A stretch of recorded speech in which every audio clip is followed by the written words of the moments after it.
The Alden family sat around the breakfast table talking as usual. First, they talked about the Greenfield schools being closed for a week. There had been a fire. Some of the schoolrooms had to be painted and repaired. "You know what I want to do?" Benny Alden asked suddenly. "No, what?" asked his big brother Henry. He smiled, because Benny was always wanting to do funny things. Grandfather Alden laughed too. He said, "Tell us, Ben. I am always interested in anything you want to do." Benny put down his spoon. He had just finished an enormous dish of cereal and milk. "Well," he said, "I'd like to go up to the Oak Hill Woods and live in that hunter's cabin. Henry still has a week before he has to go back to college. We could all go." Grandfather Alden said, "I think it could be managed. I belong to the sportsman's club that owns the cabin. The hunters don't use it at this time of the year." He set down his coffee cup. "The cabin isn't too far away, and it's too early for snow." "That's exactly what I thought," said Benny. "It's much too early for snow. We could do a lot of hiking in the fall woods. We might see wild animals like deer and find new plants." "What about food?" asked Henry. "You'll be the first one to be hungry, Ben."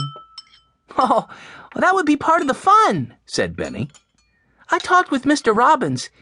He's one of Grandfather's friends who belongs to the Sportsman's Club, too." "And what did he tell you?" asked Grandfather. "We can hike 5 miles a day to the little store on the other side of Oak Hill. There's a good path, and we can't miss the way. We can buy what we need at Nelson's store." "I see you've got it all figured out," said Henry. 2.5 miles each way.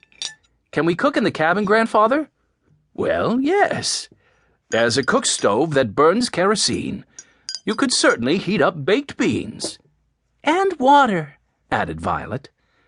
"Well, a panful, maybe," replied Grandfather, laughing. "But not too many baths." "That suits me," said Benny. "Well, it wouldn't suit me," said Mr. Alden. "I think I'll stay at home." "We'd love to have you come along, Grandfather," said Violet. "Don't you really want to go?" "No, my dear. I really want to stay at home. I'll go with you as far as Henry can drive the car, and then I'll take the car back home. I'll meet you in about a week. We can plan that." Henry said, "Benny, suppose we run out of food and don't feel like walking 5 miles to the store." "Well, we could always walk home," said Benny, but he was joking. "I'll take my transistor radio so we can hear all the news." "I'd love to go," Jessie said. "We've never had an adventure in cold weather before." "Why do you call it an adventure, Jessie?" asked Benny. "It's just a trip." "All right, then," agreed Jessie. "But you know that our trips always turn out to be adventures. We might as well expect something surprising. We can take Watch this time. He will be glad. This is just the kind of trip for him." Watch was the Alden's dog. He seemed to understand everything that Jessie said. Now he knew that the Aldens were talking about him. He wagged his short tail because Jessie had said, "We'll take Watch." "He knows he's going this time," said Henry, looking at the big dog. "Yes, he's laughing," said Benny. "Look." Watch seemed to be saying, "I'm ready. Let's go." The Alden family started out for the Oak Hill Woods on a beautiful day. The sun shone on the bright red and yellow leaves of the maple trees, and the sky was very blue. Each of the Aldens took a sleeping bag. They all wore heavy clothes and took a few extra ones for cold nights. Henry drove the car as far as he could. He stopped where a path led up a thickly wooded hill. Jessie, Violet, Henry, and Benny got out. So did Watch. The Aldens took their sleeping bags, knapsacks, and the food. Watch began to bark and jump.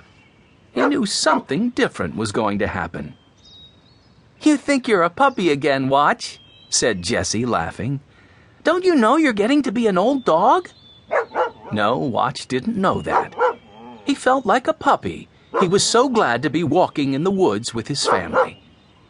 When the young people said goodbye to Mr. Alden, Watch put his front paws on the door of the car and barked goodbye, too. Mr. Alden patted his head and said, "I'll miss you, Watch.